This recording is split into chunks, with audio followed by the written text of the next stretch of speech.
ಇನ್ನು ವಿಷ್ಣುವರ್ಧನ್ ಅವರ ಜೊತೆ ಅಭಿನಯಿಸಿ ಸಾಕಷ್ಟು ದೊಡ್ಡ ಮಟ್ಟಿಗೆ ಹೆಸರು ತೆಗೆದುಕೊಂಡಿದ್ದಂತಹ ನಟ ಇದೀಗ ಬೆಳ್ಳಂಬೆಳಗ್ಗೆನೇ ಹೃದಯಾಘಾತಕ್ಕೆ ಒಳಗಾಗಿ ಕೊನೆಯ ಸೆಳೆದಿದ್ದಾರೆ ಅನ್ನೋ ಮಾಹಿತಿ ಸದ್ಯಕ್ಕೆ ಬರ್ತಿರೋದು.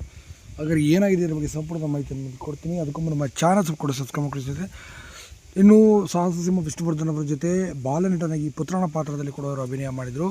ಅಷ್ಟೇ ಅಲ್ಲದೆ ಅಂಬರೀಷ್, ಪುನೀತ್ ರಾಜ್ಕುಮಾರ್, ಶಿವರಾಜ್ ಕುಮಾರ್, ರಾಘವೇಂದ್ರ ರಾಜ್ಕುಮಾರ್ ಅಂತ ದೊಡ್ಡ ನಟರೊಂದಿಗೆ ಕೂಡ ಅಭಿನಯಿಸಿದಂತಹ ನಿತಿನ್ ಗೋಪಿ ಅವರು ಇದೀಗ ವಿಧಿವಶರಾಗಿದ್ದಾರೆ ಅನ್ನೋ ಮಾಹಿತಿ ಬರ್ತಾ ಇರ್ಬೋದು. ನಿತಿನ್ ಗೋಪಿ ಅವರು ತಮ್ಮದೇ ಆದಂಥ ರೀತಿಯಲ್ಲಿ ಛಾಪನ್ನು ಮೂಡಿಸಿ ಸಾಕಷ್ಟು ದೊಡ್ಡ ಮಟ್ಟಿಗೆ ಹೆಸರು ಕೂಡ ಮಾಡಿದಂಥ ಅತಿ ದೊಡ್ಡ ಕಲಾವಿದರು ಕೂಡ ಆಗಿದ್ದಾರೆ ಅಂತ ಸಹ ಹೇಳ್ಬೋದು. ಇಂಥ ಅತಿ ದೊಡ್ಡ ನಟ ಇದೀಗ ಕೊನೆಯ ಸೆಳೆದಿರುವಂಥದ್ದು. ಶಾಲೆಗೆ ಈ ದಿನ ರಜೆ ಎಂಬ ಹಾಡನ್ನು ನೀವು ಕೇಳಿರ್ತೀವಿ. ಇದು ಸಹ ನಿಮಗೆ ನೆನಪಿದೆ. 1995ರಲ್ಲಿ ಬಂದಂಥ ಬ್ಲಾಕ್ ಬಸ್ಟರ್ ಸಿನಿಮಾ ಆದಂಥ ಹಲೋ ಡ್ಯಾಡಿ ಸಿನಿಮಾದಲ್ಲಿ ಇವರು ಅಭಿನಯ ಕೂಡ ಮಾಡಿದಂಥದ್ದು. ಇನ್ನು ಹಲೋ ಡ್ಯಾಡಿ ಸಿನಿಮಾದಲ್ಲಿ ವಿಷ್ಣುವರ್ಧನ್ ಪಾತ್ರವನ್ನು ನಿತಿನ್ ಗೋಪಿಯವರ ಪಾತ್ರವನ್ನು ವಿಷ್ಣುವರ್ಧನ್ ಪುತ್ರನ ಪಾತ್ರವನ್ನು ಇಲ್ಲಿ ಅವರು ಅಭಿನಯ ಮಾಡಿದರು. ಇಂಥ ಅತಿ ದೊಡ್ಡ ನಟ ಇಂದು ಮುಂಜಾನೆ 4:30 ಸುಮಾರಿನಲ್ಲೇ ಕೊನೆಯ ಸೆಳೆದಿದ್ದಾರೆ.